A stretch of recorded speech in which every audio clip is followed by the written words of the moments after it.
挖掘机救援咱们见多了，但是你绝对没有见过冲河水底边捞物挖掘机的。大家来到今天这一期视频，这里是越南的湄公河流域。说起这个地方，我想朋友们都不会陌生啊。地理方面的知识，咱们今天就不讨论了。湄公河呢，在越南也是一条非常重要的水路运输通道，支流众多。那水运这个东西啊，南方的朋友应该比较熟悉。那我本人呢是个旱鸭子，对水路运输就比较陌生了。今天的情况呢，就是一艘平板运输船啊，想要运送一台挖掘机，去往河下游大约20公里处的河对岸进行施工啊。但是非常不幸的是，在挖掘机上船的过程当中呢，就直接翻船，挖掘机就掉进了河里啊，没的。于是乎呢，就有了视频当中的这场救援了。大家可以注意看一下这个河道的宽度啊，其实并不是特别的宽。那湄公河呢，在越南境内啊，一共有9个入海口，也被称作为九龙江啊。不知道我这个说的对不对啊？我是大概有这样一个印象啊。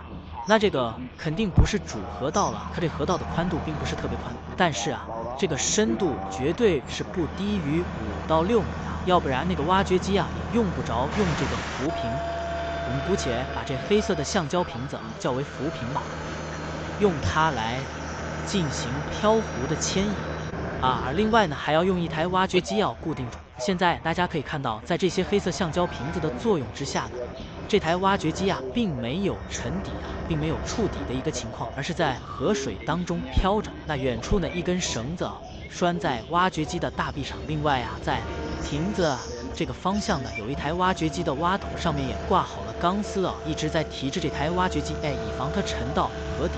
如果一旦沉底，被淤泥吸附住了，那救援难度就是成倍的增加。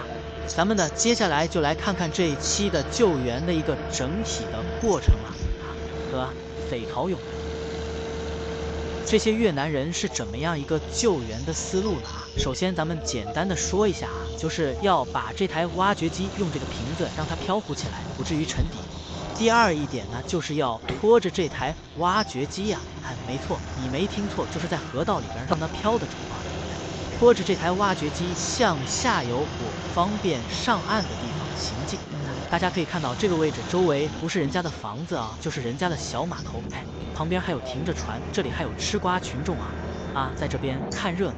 那这个位置肯定是没有办法顺利的把挖掘机弄上岸的，所以说他们选择下游不是很远，大约也就是个3-4公里处，这样一个比较平缓的地方来把这台挖掘机拉上岸。但是说的比较容易做起来就比较难了。挖掘机这个体积大家应该都比较清楚它在河里边能漂这个水的深度咱们刚才也已经猜测了准不准确就不知道。现在看起来这个漂浮的高度还不够，力量不够，所以说又冲了这样一个气瓶过来，那这样就更不容易沉底了。然后呢，使用拖船拖着它向下游行进，到达地势比较平缓的地方，再想办法把它弄上来。难就难在这里了，在水里边飘着这个没问题，本身它有浮力对不对？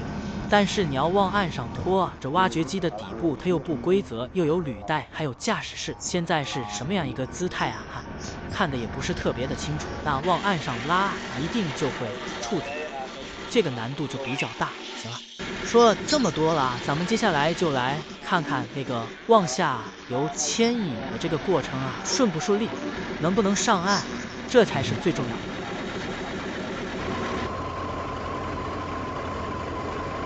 来问点，能真点。来用。对。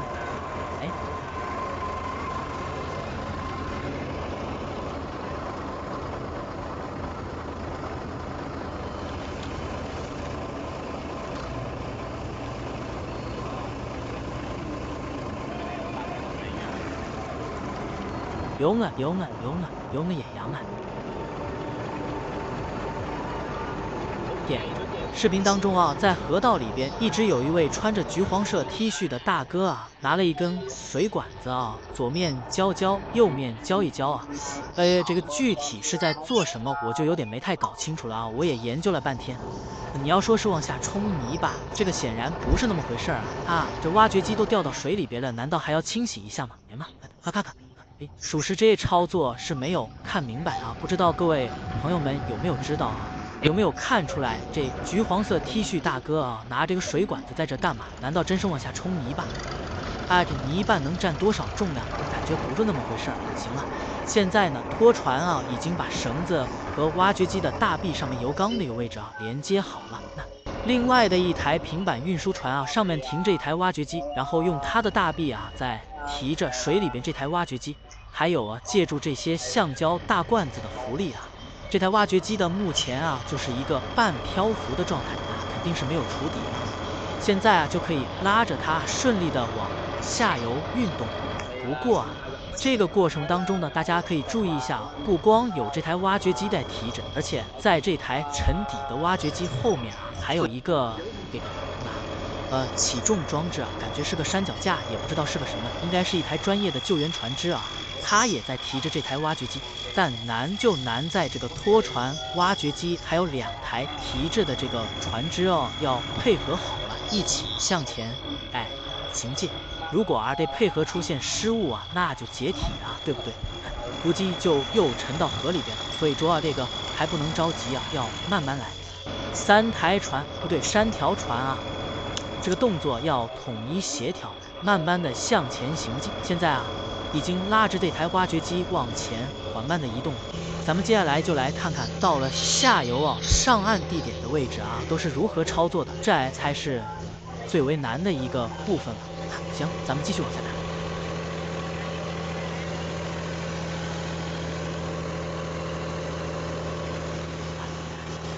别。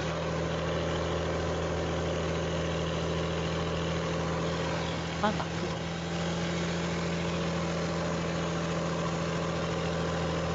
哇，好卡。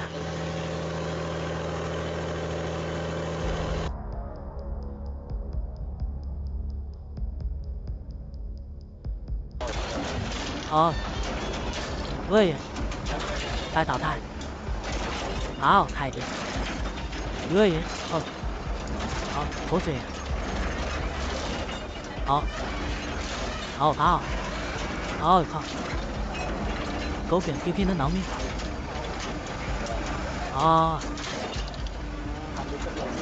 有远不是？吧？哇，有远来点给我讲。有一点。我的黑呀！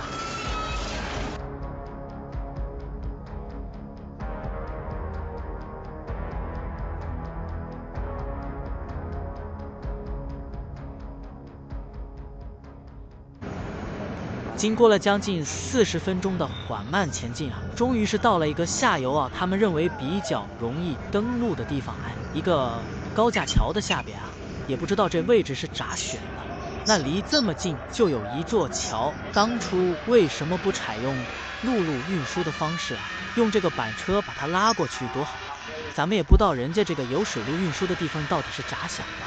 这要是在公路上发生点什么意外情况的话，都不用别人救援，把挖掘机发动起来自己顺带翻车的汽车啊都能进行救援了。不过在水里边那这就比较尴尬了比较麻烦。而且呢，这台挖掘机是在启动的状态下，上船的过程当中掉到河里边的，发动机还开着这驾驶员是跑掉了。这个电气部件应该也是一个通电运行的状态，那不知道掉进河里之后有没有损坏？我感觉这个不可能不坏救上来之后应该也是一个大修的情况估计连发动机都需要重新维修才能使用所以说水路运输虽然省时省力、经济实惠，但是行了，咱们还是看看到了河边之后怎么办吧。看他刚才那一段的，大家也看到了方法就是那样的一个方法。不过来到河边首先还是要把这些橡胶大罐子全部都拆除掉。反正怎么样都是一个往上拉。这些罐子呢，到了河边应该比较碍事，把它尽量的往前移，移到移不了的位置，这个瓶子起不了作用了，然后把这些橡胶瓶子全部都拆掉，然后再想办法往河岸上拉。行，咱们继续往下看。哎呗，好，加油，往这个，呀，吧，呗，往这个，刚高爬回冷。啊，贝呀，可以不？没空吧？能对了，我给空间，别问题的，没。啊，这铁钩。现在啊，上岸的地点呢，岸边已经准备好了2台挖掘机，哎，看起来跟掉河里边这一台啊，吨位不相上下。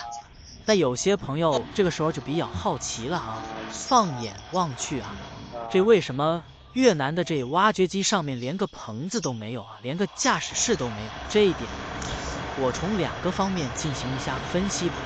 第一点呢，就是由于越南这个地方比较热啊，所以说没有驾驶室啊，这个通风啊，对不对？装空调又费油。再有一点呢，就是这个视线好啊。对于越南这个挖掘机的驾驶员的技术来说啊，这个360度无死角啊，都能把挖掘机开进河里边。你更别说装上一个驾驶室之后啊，会是什么样一个结果了。行了，嗨，这个给大家开了点玩笑啊。接下来就是挂上铁链子啊，然后呢，一台挖掘机拉着大臂啊，尽量的把它往河边靠。现在大家可以看到还是有运动的迹象，虽然非常的缓慢吧，但是还是在动啊。哦呀，对。啊，宝玉。